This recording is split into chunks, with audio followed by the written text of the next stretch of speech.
皆さんこんにちは。佐藤美 Japanese Language Center ရဲ့ founder 佐藤美စံစီဖြစ်ပါတယ်။ဒီနေ့ရဲ့စကားလုံးတွေကတော့ဘာချီဆိုတဲ့စကားလုံးလေးပါ။ဘာချီဆိုတာဘာအဓိပ္ပာယ်လဲဆိုတော့ရှစ်ကာရီဒေခိတာဆိုတဲ့အဓိပ္ပာယ်ဖြစ်ပါတယ်။ perfect ဖြစ်တယ်ဆိုတဲ့အဓိပ္ပာယ်ပေါ့နော်။ပြီးပြည့်စုံတယ်ဆိုတဲ့အဓိပ္ပာယ်ပါ။ kampaki ဆိုတဲ့စကားလုံးနဲ့လည်းအဓိပ္ပာယ်တူပါတယ်။သူကစာကြောင်းကိုလိုက်ပြီးတော့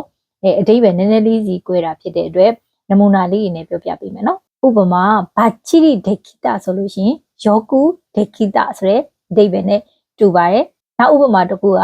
ရှာရှင်ဘာချီဒေခိတာရောဆိုလို့ရှိရင်ရှာရှင်ကစုဂိုကူအီခန်ဂျီနီထိုရဲမတ်တာဆိုတဲ့အဓိပ္ပာယ်နဲ့တူပါတယ်။နောက်တစ်ခုကပြင်ဆင်နိုင်ပါနော်ဂျွန်ဘီ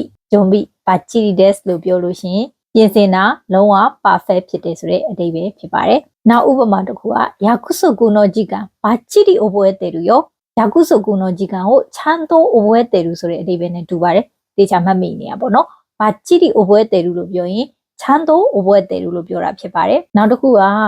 ကုမ္ပဏီတွေမှာပေါ့နော်ကိုကိုအထက်လူကြီးကအလုပ်တွေဘာတွေခိုင်းတဲ့အခါမှာကိုလုပ်ပြီးသွားတဲ့အလုပ်ကိုပြီးတော့ပါပြီဆိုပြီးတော့အထက်လူကြီးရှိကိုဒါလေးစစ်ပေးပါဆိုပြီးတော့စစ်ခိုင်းတဲ့အခါမျိုးမှာဆိုရင်ပေါ့နော်အဲ့ဒီအချိန်မှာဘာချီတာနဲ့ဆိုရင်ထိုတဲမိုအီဒက်စ်နဲ့ဆိုတဲ့အဓိပ္ပာယ်ပေါ့နော်ကိုလုပ်ထားတာကောင်းတယ်မှန်တယ်အဆင်ပြေတယ်ပေါ့နော်ဘာချီလို့ပြောခံရပြီဆိုရင်တော့ perfect ဖြစ်တယ်ဆိုတဲ့အဓိပ္ပာယ်ပါဟိုက်ဘာချီမှတ်ထားမယ်နော်နောက်ဗီဒီယိုဒီမှာပြန်ဆောင်ကြမယ်